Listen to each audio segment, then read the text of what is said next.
Donne la parole.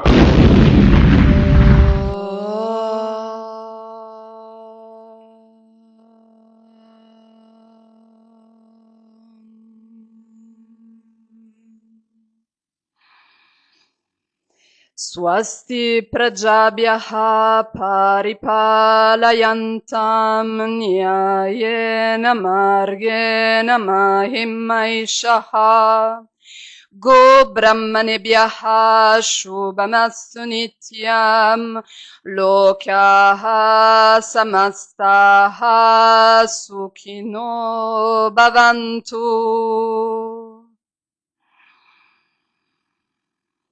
Om Shanti Shanti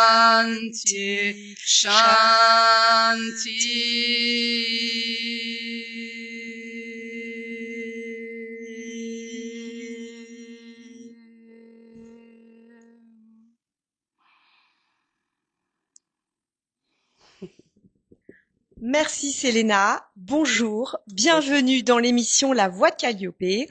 Aujourd'hui, nous devrions plutôt dire bienvenue dans l'émission La Voix de Selena.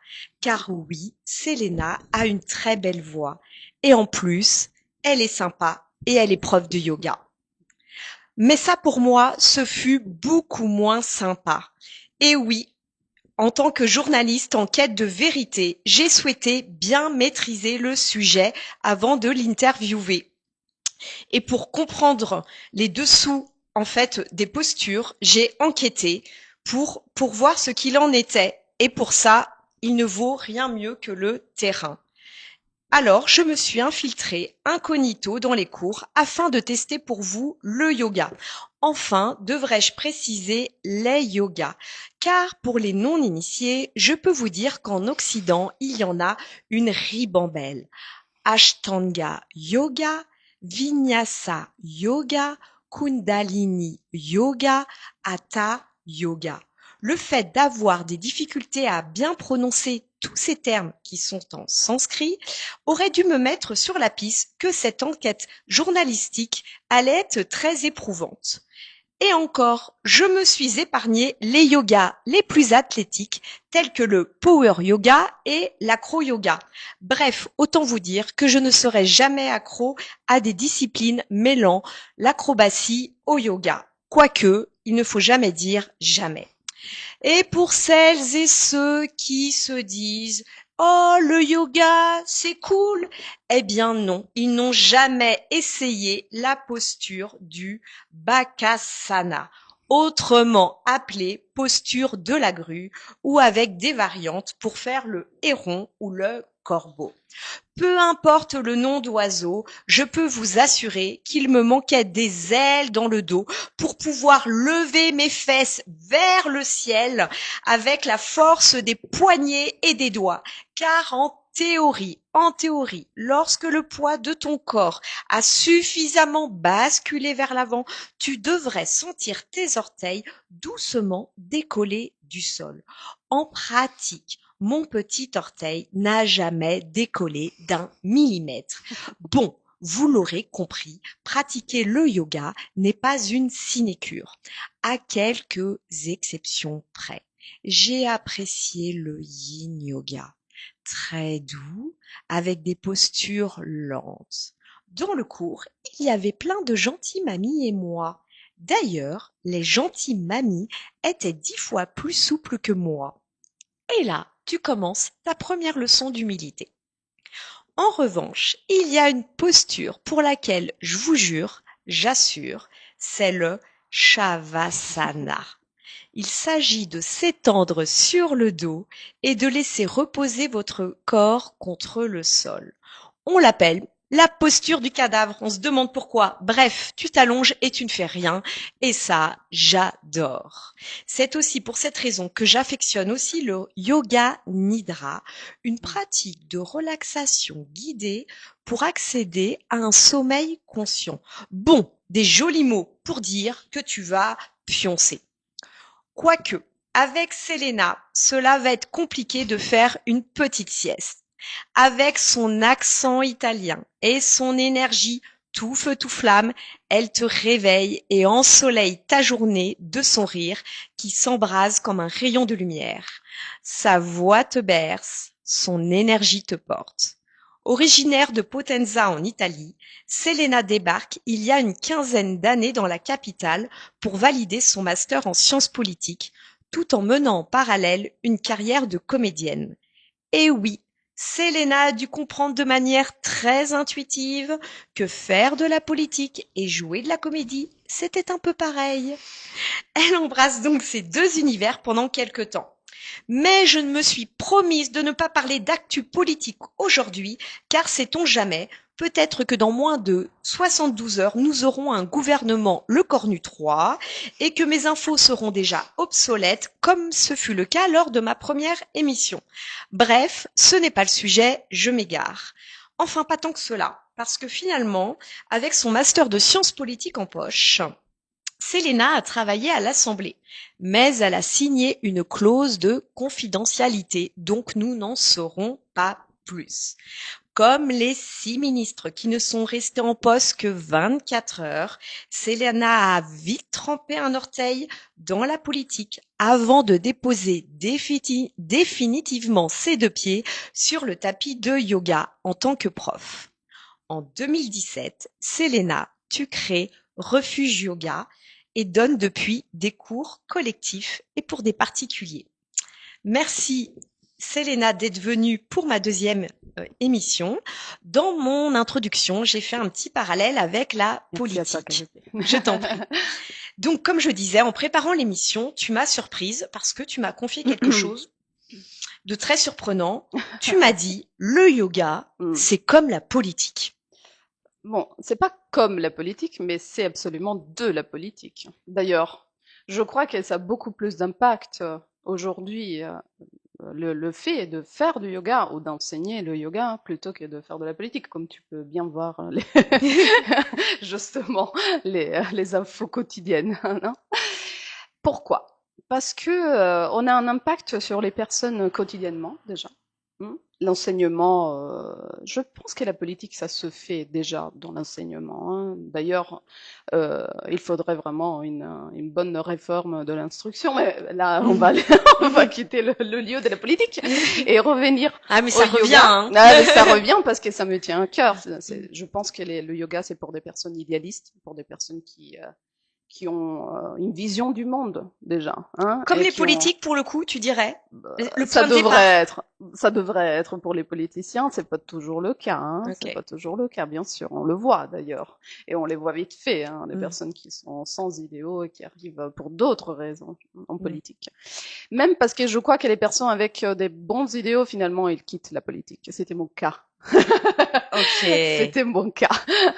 Donc les personnes qui arrivent en yoga ont une Mais vision assez idéaliste du monde. je crois que quand même oui, oui, ont quand même un certain idéalisme, hein, pas forcément le communautarisme, pas forcément ce qu'on peut s'imaginer, mais un certain idéalisme, oui. Donc oui, pour moi, mon activité, c'est très politique. J'ai affaire tous les jours, surtout avec des femmes, parce que, va savoir pourquoi, mais en Occident, le yoga, c'est une affaire de femmes, il semblerait, quoique on le sait très bien, les femmes ne pouvaient, elles étaient défendues de faire du yoga en Inde jusqu'à il y a 100 ans. Oui, c'était une histoire d'hommes en Inde, donc c'est quand même Donc en incroyable. Orient, en Inde, En c'est Inde, plus là où il les est hommes qui né, le pratiquent yoga. le yoga. Aujourd'hui, ce n'est pas comme ça parce que bon, c'est vraiment pareil en Inde. Donc, et les hommes et les femmes pratiquent le yoga, mais en Occident, c'est devenu une histoire de femmes. On va savoir. D'accord. C'est Ok. peut-être vraiment notre vision des choses dès qu'on a affaire avec Mm. le corps ou des mouvements qui ne sont pas Muscu. des muscles. Alors, bah, ça revient de la femme, mais va savoir. Donc, j'ai affaire avec la majeure partie de femmes.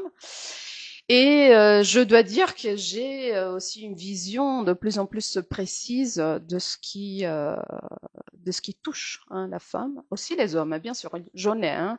Les hommes qui arrivent en yoga, c'est déjà des hommes très sensibles, des personnes très éclairées et encore une fois idéalistes. Ok. Peut-être qui ont besoin encore plus de courage pour venir sur le tapis, donc Oui. il s'y tient avec force, avec Mm. discipline. Donc le yoga, c'est une discipline, on va le dire. Ouais. On Ce va n'est le dire pas comme une ça. activité Ce finalement. n'est pas une activité, ce n'est pas une activité absolument. C'est la différence entre ce qu'on appelle activité et action, effectivement. Hein. Mm. L'activité, c'est un peu pour s'oublier, pour se distraire. Se distraire de quoi en fait? Mm. De soi-même, voilà. Et le Alors c'est yoga, ça c'est que j'ai appris, c'est que pour moi, avant de commencer à pratiquer le yoga, je pensais, comme je pense beaucoup de personnes, que le yoga allait permettre, ce qui est le cas, oui. d'assouplir mon corps. Basta, c'est tout. Voilà. Aussi. Mais en fait, on se rend compte qu'en fait, l'objectif principal, c'est approfondir la connaissance de soi, être en quête de soi. Absolument. C'est C'est une ça. quête. Je dirais que c'est vraiment un chemin, une quête. Qui ne s'arrête jamais, Qui ne d'ailleurs. s'arrête jamais. Ouais, Donc qui ne on est s'arrête condamné à jamais. faire du yoga quand on a commencé jusqu'à la fin de sa vie. On est condamné, on le choisit, hein. Donc c'est un choix. C'est une belle condamnation. Absolument. Hier, je parlais avec mes élèves de ça, du fait que quand on rencontre le yoga, parce que ce n'est pas forcément ce qu'on a souhaité, hein, de rencontrer le yoga. Je ne sais pas si c'est nous qui trouvons le yoga ou c'est le yoga qui nous trouve en fait en chemin. Hein.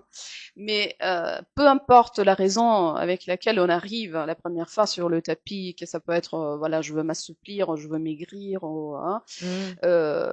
D'ailleurs pour moi toutes les raisons de se mettre sur le tapis sont valables. Donc j'accepte dans mes cours en n'importe quelle personne parce que très souvent en fait, j'en ai fait aussi moi-même l'expérience, on se retrouve face au tapis mais on ne sait pas pourquoi, et puis on va le savoir hein, en chemin, hein, on va l'apprendre. Donc, ce qui se passe dans mes cours, c'est que bah, vous allez déjà à une étape supérieure, parce que déjà dans les premiers cours, je vous explique pourquoi vous êtes là. D'accord. Donc, vous êtes venu peut-être pour vous assouplir, mais oui, vous êtes sur le chemin pour vous connaître. Connais-toi toi-même, c'est vraiment un des mantras, on peut l'appeler un mantra, hein, qu'on trouve dans la Grèce ancienne. Et tu connaîtras le monde. Connais-toi toi-même et tu connaîtras le monde. Connais-toi toi-même, c'est vraiment Ouais. une inscription sur un temple grec très ancien. Et d'ailleurs, tu sais, toutes les philosophies platoniennes ont repris tout ça. Et donc, je pense en fait que même à travers la philosophie occidentale, on peut vraiment faire un lien avec le yoga. Et, en fait, tous les hommes et toutes les hommes, dans toutes les civilisations, se demandent qui suis-je et pourquoi je suis là. Voilà, c'est le chemin pour le découvrir, ou quand même pour se poser encore plus de questions. D'accord. Oui, mais alors, se poser des questions sans faire agiter le mental, c'est là toute la complexité. Voilà. Mais, et c'est exactement ça qui fait le yoga, ça met un écart entre le mental, ce qu'on appelle le mental, et qui on est, et qui pense. Qui pense est la chose qui est pensée, si tu veux. Hein. Donc on va... oui, ben c'est ça. Donc qui pense hein, si je ne suis pas mes émotions, si je ne suis pas que mon corps. Ouais. Hein. Donc si j'enlève toutes les émotions, si j'enlève la matière, hein, si j'enlève aussi le mental, donc si je ne suis pas mes pensées, voilà, si je ne suis pas mes émotions, pensées, si je ne suis pas mon corps, mais qui suis-je? Voilà, et là, ça commence le chemin du yoga. Waouh! La destruction de tout ce qui est acquis. Une déconstruction. Pour, oui, si tu veux, mais moi je pense que c'est vraiment une destruction. Ah, une destruction, oui, c'est pas un lapsus. Ah non, non. Destruction. Non, non. C'est fort. Non, c'est fort, c'est fort. D'ailleurs, tu m'as également confié, tu m'as dit, attention, réfléchissez bien avant d'entamer le yoga. Ça va bouleverser votre vie. Il faut être prêt. Bon, ça, peut-être, il faut pas le dire. Ah oui, parce que personne va venir. Non, mais après, mais je trouvais ça intéressant de le souligner aujourd'hui parce que je trouve que toi, tu es assez courageuse pour dire ce que d'autres n'osent pas dire, parce qu'ils vont dire ah, personne va venir dans mon cours de yoga. Non, mais parfois, même si ça fait peur de perdre ses repères, on sait très bien qu'on a besoin, tu le dis, je vais employer tes mots, d'une destruction, mais pour une reconstruction meilleure, celle qui nous correspond. Donc, bien sûr, il y a ce temps comme ça. Moi, j'appelle ça cette traversée du désert qui est très désagréable. Mais il faut pas oublier après l'objectif sur du long terme, c'est d'être bien et aligné. Donc, en tout cas, oui, ça bouleverse. Oui, ce n'est pas un chemin facile, ce n'est pas la voie du fitness. Ni même du Pilate. Et ni même du Pilate, non. D'ailleurs, Joseph Pilate, c'était un yogi, hein, donc le Pilate vient du yoga, rien n'a été inventé hors du yoga dans ce sens-là. Hein. Je Ah. donne des cours de Pilate malgré moi, c'est pas qu'on le dise. Je suis une prof de yoga qui fait aussi des cours de Pilate parce que bah, ça complète quand même. Ouais. Mais oui, je disais, la voie du yoga n'est pas du fitness, donc on va pas s'attendre en fait à finir notre activité, de rentrer à j'ai juste des courbatures et c'est fini. Bah, les courbatures qu'on va voir, on va les avoir à l'intérieur en fait. Ces courbatures-là, c'est des poussées de la conscience qui vont nous pousser en fait à sortir de notre zone de confort, d'aller chercher plus loin. Et là, ça commence les changements, hein, quand on se rend compte que finalement, on avait construit une vie sur des fondations qui n'étaient pas les bonnes ou qui simplement n'étaient pas des fondations. Et donc, la maison, elle est instable. Donc lié en fait à la société, au conditionnement familial, à l'éducation, aux croyances. En fait. Tout un millefeuille. Tout ce qui puis entoure la personne qui est en train de changer spirituellement, parce que c'est ça dont il s'agit, d'un changement spirituel profond. N'ayons pas peur des mots, il s'agit de spiritualité. Non. Il s'agit absolument de spiritualité. D'ailleurs, moi, je suis vraiment une professeure qui a l'habitude de parler de religion, de mantra comme prière, et de ne pas avoir peur de dire ces mots, bien sûr en les contextualisant. Mais il faut dire ce que c'est, hein, et pas être là dans la diplomatie. D'ailleurs, il n'y a pas plus révolutionnaire que le yoga. Donc, utiliser des termes diplomates avec le yoga, pour moi, c'est un non-sens. Alors, en quoi le yoga est révolutionnaire? Bah, vous voyez que dans un monde dans lequel il y a la dictée, hein, si on veut, c'est vraiment la dictature hein, du matérialisme.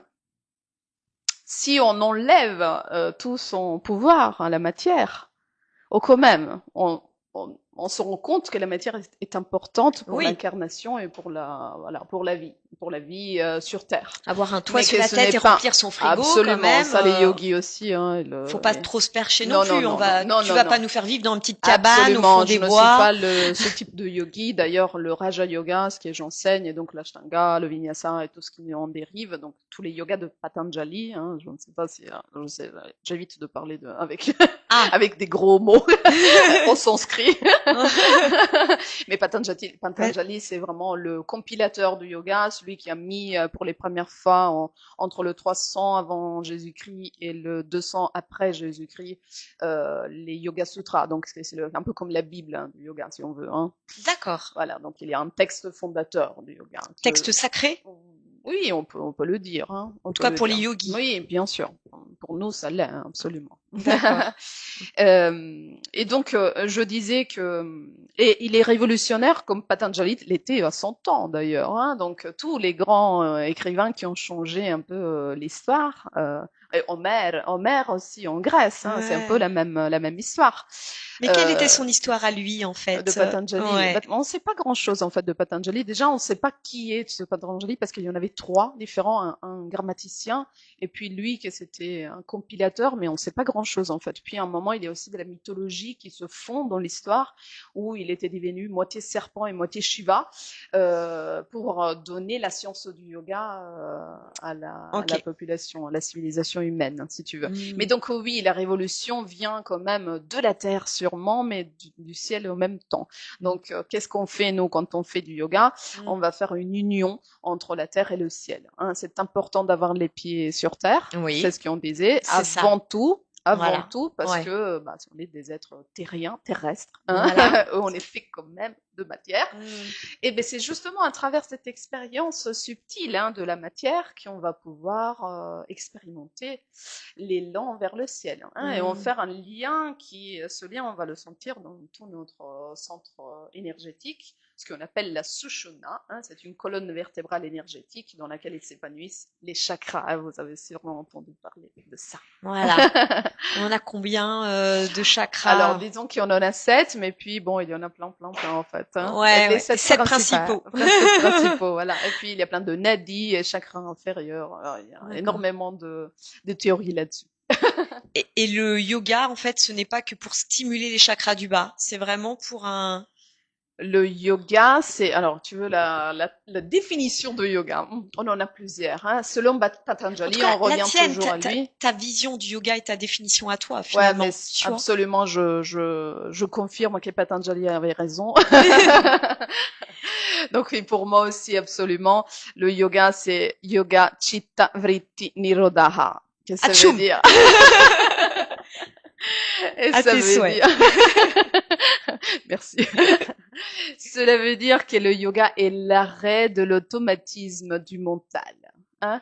Voilà ce que c'est le yoga, en fait, l'asana, la posture physique dans le Yoga Sutra, elle est même pas nommée, en fait. L'unique chose qu'on dit de l'asana, c'est qu'elle doit être stable et confortable pour pouvoir nous amener en état de méditation et pratiquer ce que c'est vraiment le yoga. Donc, c'est L'arrêt du mental. Donc, tu l'arrêt de sais, l'automatisme du mental. Parce que la semaine dernière, j'ai fait une Hmm. émission consacrée à la Oui, santé mentale qui était liée à la surcharge mentale.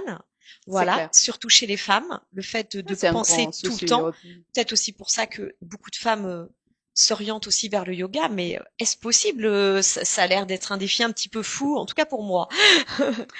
Alors, L'arrêt. avoir un mental agité, c'est peut-être un souci. Avoir un mental, c'est tout à fait normal. On est des Ah, êtres terrestres, hein, ok. donc on le sait, on l'assume, et c'est très bien d'avoir un mental. En plus, les personnes très intelligentes ont un mental très actif. C'est Ouais. normal, donc bravo. Si tu as un Bravo. mental Ah, actif, si c'est très actif, c'est bien. peut-être si une intelligence. Il en Waouh. faudrait un peu D'accord. plus même dans la Ok. société. Maintenant, il s'agit en fait d'être conscient de ce mental et de pouvoir aussi le domestiquer. Ah, Tu ok. sais, de pouvoir aussi l'observer avec un regard extérieur. Hmm, Ok. tu vois, Donc, se mettre dans une position. d'observation. Ok. Et là, c'est là que la pratique du yoga nous aide. C'est comme un outil finalement, Bien sûr, le petite yoga, palette c'est un outil. d'outils pour nous Absolument. aider à. On peut en faire du bien comme tous les outils et du très mal aussi. Hein. C'est D'ailleurs, vrai. c'est ce qui arrive dans notre société aussi. Hein. Ouais. Que fait-on des outils Là, qui sont mis à notre disposition? Voilà. ça, c'est l'être humain et c'est Voilà. le libre arbitre. Ouais. Tout C'est à fait. toujours à notre charge, Ouais. puis. Alors, donc tu me disais, donc quand on commence en fait à pratiquer le yoga, ça fait déjà quelques années que tu enseignes. Mhm. Ta vie, alors on va pas faire peur aux gens, mais il va y avoir des changements dans notre vie. Absolument. Puis si les changements étaient déjà entamés auparavant, Oui, ça va pas être choquant, hein. oui. Mais c'est vrai qu'il y a des personnes qui quittent leur travail, qui quittent leur mari, qui quittent là où ils vivent, changent d'habitation, changent de pays, changent de religion. Ça Les fait enfants, peur, le non, yoga, non, c'est les une enfants, on les secte. garde. Mon Dieu, au Et ben secours. voilà, ben voilà, c'est là qu'on a peur, c'est là qu'on se dit, est-ce qu'on va apprendre ça aux enfants? Oui, c'est vrai. Choc. Mais oui, Eh ouais. ben, bien sûr qu'il faudrait apprendre aux enfants Pourquoi? le yoga. Ouais. Bah, c'est déjà hyper ludique quand on est petit et c'est très simple de pouvoir pratiquer l'asana quand on est petit. Donc on a accès déjà tout de suite à cette énergie dans le corps qui se met en route un peu tout seul parce qu'ils sont tout disponibles pour Mhm. l'accueillir alors que nous on a serré, on a fermé les chakras, on est Mhm. dans la constipation des chakras. La constipation des chakras. Et donc, naturellement, c'est plus difficile hein, de déconstruire, C'est vrai, détruire et construire après. tout à fait. Donc, Voilà. pour eux, ça va de soi. Et Ouais. en plus, le yoga stimule tout ce qu'on veut stimuler dans la société. Je crois que tout le monde voudrait un monde de compassion, de solidarité, dans lequel on se sent uni. Yoga veut dire union aussi. Hein. Veut dire union. Voilà, l'union D'accord. de soi avec son corps, déjà, parce qu'on est détaché de notre corps. On est bien dans la matière, nous, les Occidentaux, mais en même temps, on déteste notre corps. C'est quand même intéressant, C'est hein. vrai, c'est C'est quand paradoxal. même intéressant. Ouais, Mm. ouais, ouais. Donc, ouais. Et déjà, voilà, faire la paix avec soi, faire la paix avec son corps, être dans l'acceptation, dans la joie, dans la gratitude hein, vis-à-vis de ce corps qui nous permet de faire l'expérience humaine. C'est Mhm. déjà ça. Hein. Si déjà on arrive à faire ça, c'est déjà pas mal. Hein. Mais moi, j'ai envie de te dire comment des postures Euh, peuvent t'aider à amener à tout ça. Alors, Ça serait bien de le découvrir sur le tapis, Bien cher sûr. Calliope. Il y avait Patabi Joyce, que c'est mon maître spirituel de l'Ashtanga Yoga. C'est celui qui a, c'est le gourou qui a constitué l'Ashtanga Yoga, qui disait simplement 3 choses quand les élèves lui demandaient. C'est pratique, pratique, pratique. Mais nous, on Oui, va c'est le en dire mental là peut-être. qui pose les questions, qui veut Voilà, voilà. Ah, tu conceptualiser, vois, tu es déjà un peu comprendre, là-dedans. C'est super. analyser. Voilà. Et La- commence à comprendre. Je suis un petit peu lente, mais Non. avec quelques cours et séances, on y arrive. Ok. La pratique, la pratique, la La pratique. pratique désintéressée, sans objectif. Ah, Et ça, c'est plus compliqué pour les difficile. Occidentaux, Oh, hein. c'est un sacré défi. Hein. C'est Ouais. pour ça que pour les enfants, c'est plus facile hein, Ah, aussi. d'accord. Oui, oui, ouais. Mm. Nous, on a des objectifs, eux pas. Constant. On se Ouais. compare. Je veux faire cette posture, je dois y arriver à Ah faire cette oui. posture. Et on s'entête, en Ah fait. oui. On regarde les autres et on se dit, je Bien suis sûr, nulle. bien sûr. Voilà. Et voilà, c'est justement ça qu'on va chercher de vraiment détruire, hein, pas déconstruire, Ah, mais là, ouais. vraiment détruire. Ok. Donc on dirait le yoga, ça casse le mental aussi, hein, ça casse l'ego. Hein. Ça casse l'ego. Ouais. Ouais. C'est des choses qu'on entend, hein, Mm. c'est un peu vrai, Et alors, effectivement. tu m'avais donné une Mm. image que j'aimais bien. Tu m'avais dit, le tapis de yoga, Oui. c'est ta vie. Mm. Et c'est vraiment une métaphore, à mon avis, le yoga. Tout ce qui se passe sur le tapis, c'est les mêmes difficultés que tu retrouves dans la vie de tous les jours. Hein. Ok. Dans la vie, tu as des contraintes, hein, donc ces contraintes s'expriment sur le tapis. Déjà le lieu, hein, on peut pas être partout. Et donc voilà, le tapis, ça te donne cette limitation de lieu, hein, Mm. cette limitation géographique, si tu veux. Oui. Première Quoi contrainte. en fait, on ressent d'être quelque chose de plus de la matière, mais on est contraint d'être dans le corps. Voilà, Mm. une autre contrainte qui rassemble en fait à Mm. être, à pouvoir limiter les espaces à l'intérieur Mm. de ce tapis et ne Mm. jamais sortir. Hein. Mm. Et puis il y a plein d'autres contraintes parce que dans les postures, il faut respecter un certain alignement, un certain souffle, hein, Ouais. c'est très important. Respiration. La respiration est fondamentale, ce qu'on appelle le pranayama, c'est la maîtrise du souffle. Donc c'est pas juste je respecte, mais je vais le maîtriser. Voilà. C'est un peu ce qu'on peut faire aussi avec le mental. Et d'ailleurs, c'est avec le pranayama qu'on va aussi agir sur le mental. Tu vois, on a des outils à l'intérieur de l'outil. Le grand outil, c'est le yoga. À l'intérieur du yoga, on a plein d'outils pour arriver aussi au même objectif. Et l'objectif, c'est toujours quand même hein, l'élimination de la souffrance d'abord. Hein, la souffrance, que ça soit d'abord physique, parce Oui. que bien sûr, on peut pas méditer dans un corps qui fait mal. Bien Hein. sûr. Ouais. Donc la première chose qui va faire le yoga, et ça vous allez le sentir vraiment tout de suite, c'est la différence dans le dos par exemple. Hein. Nous les occidentaux qui on est toujours hein, Ouais. dans ces positions-là, bah voilà, le yoga va mettre de l'espace. Hein. Ça va fortifier le dos, ça va permettre une assise stable et confortable, hein, l'assise intérieure si tu veux. Et donc, pour prendre après bien sa place en harmonie à l'extérieur. À l'extérieur aussi, bien sûr. Une fois qu'on est bien sur le tapis, Ouais. on peut retrouver les mêmes défis qu'on a trouvés dans l'asana, dans la posture, à l'extérieur et donc face, je ne sais pas, à ton chef qui te parle mal au travail, non? Et qu'il faut, qu'est-ce que je fais? Je réagis et je suis dans la réaction ou je me mets en état d'observation, j'observe la situation, je respire et quand je parle, j'agis. En conscience. En conscience. D'accord. C'est ok. différent, très différent. Ouais, et ça fait toute la différence par rapport à ça. Ok. Elle est convaincue. Et alors, comme il y a différents yogas vers lequel on doit aller, comment savoir?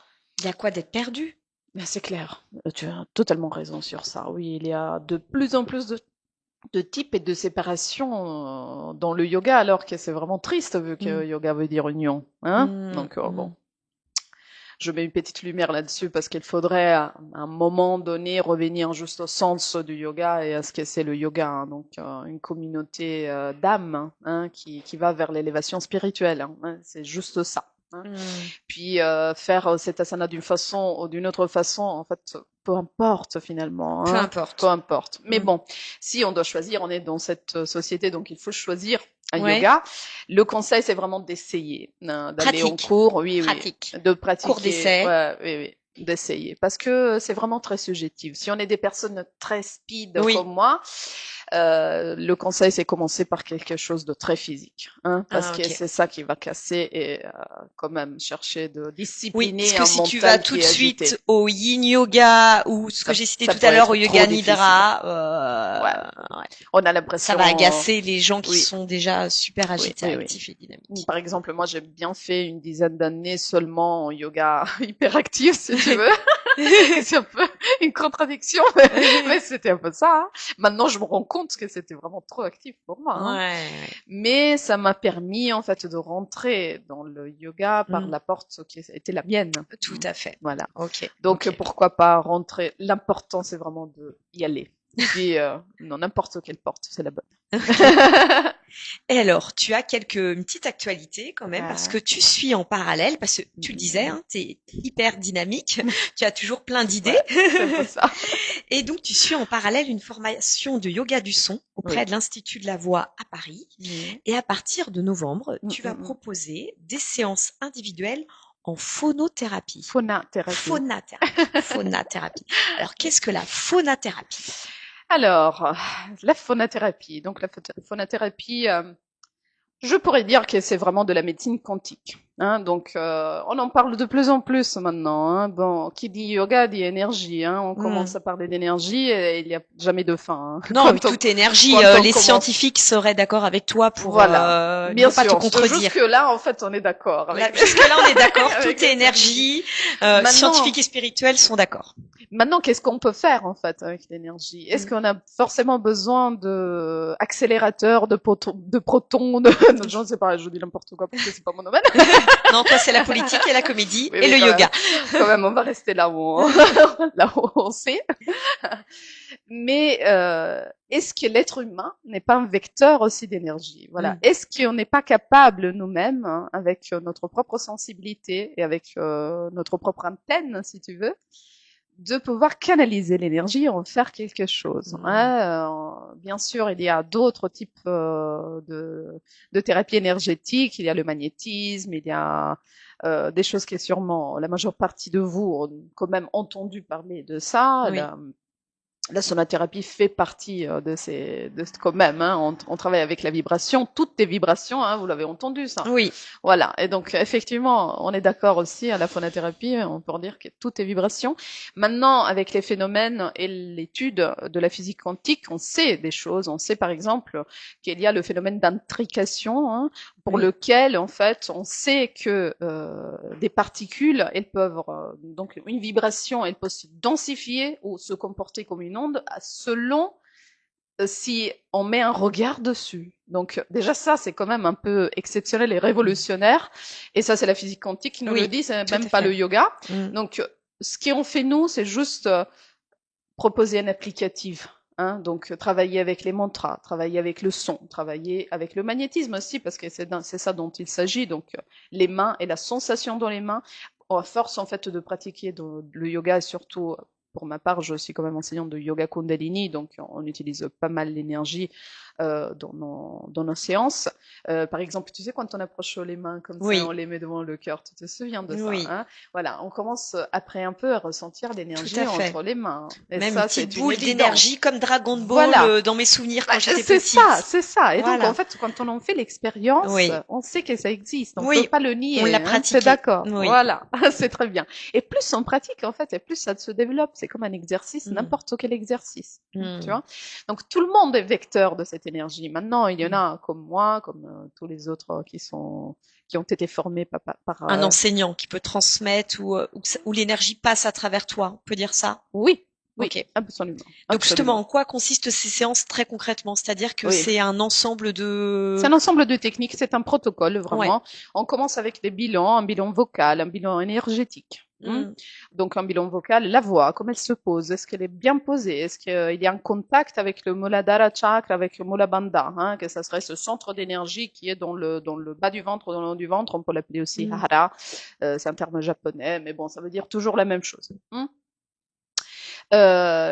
Puis une fois hein, qu'on a bien la vision de la chose, on peut peut-être agir. Hein, Mm. on contrôle aussi le corps éthérique, donc l'oral, toutes ces choses un peu, Un peu mystique. voilà, un peu mystiques, si tu veux, mais c'est de l'énergie, encore une fois, hein. Donc, très souvent, on a peur de ces choses qui sont, à mon avis, totalement naturelles, hein. C'est juste qu'on n'en met pas encore une quantité ou une mesuration fixe. Disons que voilà, la science doit venir après apporter ça va venir, ça va venir. des explications et des chiffres à ce qu'on n'arrive pas aujourd'hui à toucher, expliquer. au voir. Ouais, pour assurer peut-être le mental et c'est ça, à mon avis. C'est beaucoup de peurs qui sont vers l'inconnu, c'est totalement normal. Et alors, en quoi ça peut aider alors tes séances individuelles justement de alors un énorme effet en fait sur tout ce qui est déséquilibre psychique. Mais aussi pour des bobos, vraiment, juste des bobos. Une séance bien-être consiste vraiment dans enlever la douleur sur le moment, dans, je sais pas, des douleurs chroniques. D'ailleurs, moi, je suis l'expérience vivante de ça, parce que la première phonothérapie que j'ai reçue, c'était sur une douleur chronique que j'avais dans le bas du dos, une lombago, voilà, musculaire, hein, quand même, quelque chose de musculaire. Et je le portais depuis des années. En étant prof de yoga, je savais comment étirer, comment faire, comment dire, comment me concentrer. Et j'y arrivais pas, et la phonothérapie m'a bluffé quand même. Hein. Mais ça dure vraiment alors, 2 secondes. On va quand même rassurer les gens pour dire, c'est pas de la magie. Aux gens qu'il n'y a pas de magie et que ça n'empêche pas d'aller voir un médecin et de se tourner aussi vers la médecine conventionnelle. C'est la première chose à faire, justement, quand on a les pieds bien sur terre. Je trouve que c'est important de le rappeler. Très bien. Merci Calliope, je l'aurais fait moi. de poser la base quand même, mais comme un travail outil énergétique, c'est un outil en complémentaire. Plus. C'est quelque chose en plus, voilà, qui permet Et donc, qu'est-ce qu'on utilise? Puis dans le soin, le vrai soin de la phonothérapie est fait par des tracés, donc des tracés qui sont faits avec les mains, mais aussi avec des sons. Les sons viennent toujours de l'étude, en fait, du mantra et de la science de mantra, parce que c'est énorme, hein, le mantra. D'ailleurs, mantra, ça veut dire qui traverse le mental. Manas, c'est le mental. Donc, encore une fois, on a ce concept il faut traverser le mental pour voir à travers, hein, et chercher de soigner. Naviguer outre le mental. C'est important d'avoir le mental, mais il faut pouvoir voir à travers. Et donc, une fois qu'on a cassé ce mental, quand même qu'on y voit à travers, on peut aller soigner aussi des blessures qui sont émotionnelles, transgénérationnelles aussi. Il y a vraiment aussi, comme c'est un soin quantique, on peut aller dans le passé, on peut aller dans le futur, on peut aller dans l'immédiat, on peut tout ressentir. Et naturellement, comme c'est un soin quantique, il n'y a même pas besoin de la présence de la personne devant toi. Bien sûr, quand même, il faut une certaine expérience. Hein. Ouais, bien sûr, bien sûr. C'est toujours mieux d'avoir la personne, même juste pour le lien humain, hein, je trouve, dans une thérapie. Mais on peut absolument le faire, et d'ailleurs, mon enseignant et plein d'autres personnes le font en distance, et ça marche très très bien, très très bien. D'accord. D'accord, ok. Bon, donc tu vas commencer. Donc je vais commencer bientôt, oui. Ok. Bon, j'ai déjà commencé en fait, hein, mais officiellement. Voilà, t'as déjà testé sur ton petit entourage. Ils ont joué tes cobayes.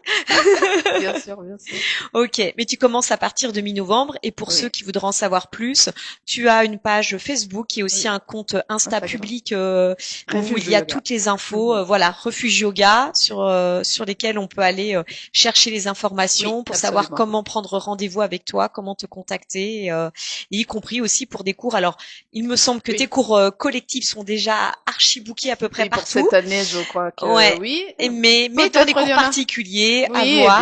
Bien sûr. Les cours particuliers, surtout à Nogent-sur-Marne, dans le Val-de-Marne, proche de Nogent, c'est encore possible. Ok, très bien. Et puis, écoute, je te remercie pour ce bel interview. Je sais que tu as encore plein d'autres projets dans les cartons.